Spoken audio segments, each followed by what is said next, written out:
We are driving through East New York, Brooklyn right now, which is one of the neighborhoods with the highest number of fast food restaurants in the city.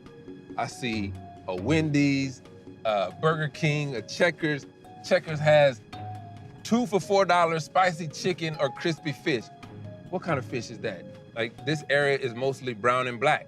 So Whole Foods, you don't see them here. But you'll see 2 fish sandwiches for $4.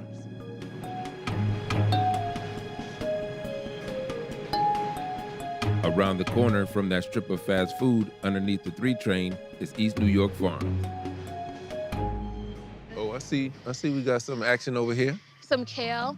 These are the dino kales. These ones are really perfect for salads, especially with some like salmon, some like garlic roasted salmon. Okay, chef. I hear you, chef. I hear you. Iyeshima Harris came to East New York from Jamaica when she was 12. Now she oversees the farm and its weekly farmers market, the only one in the neighborhood. The farmers market is now open officially. When it comes to this neighborhood specifically, what are the food options like for the folks? Very scarce. In terms of our supermarket, it's not fresh, it's not organic, and it's very expensive. The closest supermarket that might be doable or accessible in terms of the fresh produce that's available is really far. You hear terms like food apartheid, food justice, food desert. What do these terms mean? It's basically purposely put in certain restaurants and junk food into poor neighborhoods, neighborhoods of color. They're being trapped over repeatedly in that system. Nearly 40 million people across the country live in neighborhoods like East New York without easy access to healthy, fresh food. It's not just that there aren't enough supermarkets. The problem is systemic and rooted in structural racism. Today, black neighborhoods have fewer supermarkets and more fast food joints than white neighborhoods, something that can't be explained away by income. What can explain it is segregation. For decades, black people were systematically denied loans and excluded from certain neighborhoods across the country, and food patterns followed. Grocery stores followed the white folks out of the suburbs through supermarket redlining. At first, fast food corporations also targeted richer, whiter suburbs. But by the 1980s, in droves, they were moving into urban, mostly black areas, which had fewer food alternatives. Put it right here. So when I first came here, I wanted to feel connected to my culture back home, where I'm used to fresh produce. I'm used to going out in front of my yard and I have mango, and I have a soursop, and I have June plum, and those are things that I could just like pick from off the tree. Some folks don't even know what those things are. Right?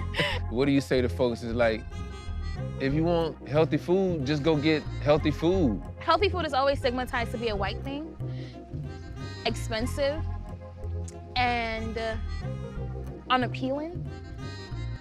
If it's not something that you could afford easily so you could incorporate it in your meals, how am I gonna be able to get it? People are losing connection with their heritage, their ancestors. If you're not purposely bringing that to the table, then how can you feel connected to food and fresh food? And especially if you have McDonald's in front of your face every day. I'm saying, if you got 3 kids and you on a, fixed income, trying to make it work for you and your family, you have no time to cook. You have no time to intentionally think about what your kid is gonna eat. One business owner in nearby Bed-Stuy, Brooklyn, is trying to make that decision easier. Ali Ahmed used to run bodegas, what New Yorkers call a corner store or a deli. Now, he runs Brain Food. Why did you get out of the bodega business? Okay, you've made all this money off this neighborhood, now do something better for the neighborhood. Like, why do you need to keep selling this garbage? And literally what Brain Food was a cleaned up version of a bodega. Like, we took all the crap out of there, all the high fructose corn syrup cakes, the drinks that were packed with 30 grams of sugar and 12 ounces. We got rid of all that stuff and just put a choice that, everything in here would be healthy. Ahmed's bread and butter are meal preps. A full plate of grains, meat, and veg for just $5. We had to make it affordable because we don't want eating healthy to be always, only rich people can eat healthy. There's always something you can get in here, full meal for $5. with a little spice, a little sriracha. Then I go home and go to sleep.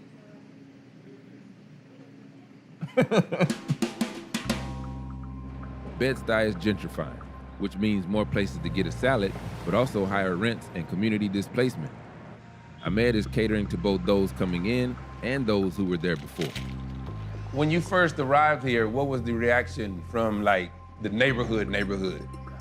Like the people? It was a little tough. Like, you know, they thought of us as just another gentrified business. As soon as they see kale and quinoa, they put you in the category, man. Like, those are the two things. When I see kale and quinoa, I'm gonna put you in the category, to be honest. I grew up in the hood, man. I'm not gonna, you know, like, forget about them. Like, when you were growing up in New York, what kind of food options did you have? all I remember seeing as a kid was McDonald's, Burger King, Wendy's, Popeyes, nothing but just, these were the options. Mm-hmm. Even the bodegas back then didn't have salads and smoothies like they do nowadays. Not gonna lie, in the back of my mind, the backup plan was if it doesn't work, I'm flipping it back into a bodega. But really? Really? So far, his model is working. He's opening up a second location in downtown Brooklyn, not far from a Whole Foods. This is the new spot, huh? This is the new spot. Doesn't look like much now, but in a month they'll be good to go. And what used to be here?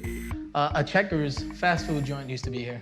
So look at you. You are literally like replacing fast food with healthy food.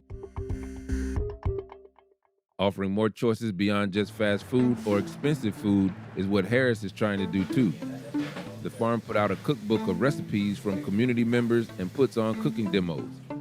The recipe is from our cookbook, Iyeshima Farms. Oh, ain't that fancy? Their widest reach comes from the high schoolers they employ, like Jayden Shack, who's 17 and has worked at the farm for 3 years. If you weren't working here, it's a high likely of a chance that you'd be working at a fast food restaurant. Yeah, I probably work at the McDonald's right behind my house. Really? I'm not gonna hold you. It's literally 2 minutes of a walk behind me. Whoa. And you're not afraid of that? I'm Jamaican. Sous chef taking over. There we go. Smells good, right? What do your peers think? At first, my peers actually made fun of me. It was a big struggle to come to work and have everyone be like, "Oh, you work on the farm, you're a slave and everything." Really? Yeah, it was a whole bunch of mean comments, and I used to lie at times and be like, "Oh no, I don't work on no farms. What are you talking about?" They do make fun of me, but no, some of them actually try to join the program to learn more about it. What is your hope for the future? Or food in general should become a human right. It shouldn't be viewed as a luxury, especially healthy food. No one should be forced to eat something because the government says so, or because these huge corporations is like, hey, we want to put a McDonald's here for our profit because I know that your community could only afford this. And the hope is for people to embrace their roots and getting back to growing their own food.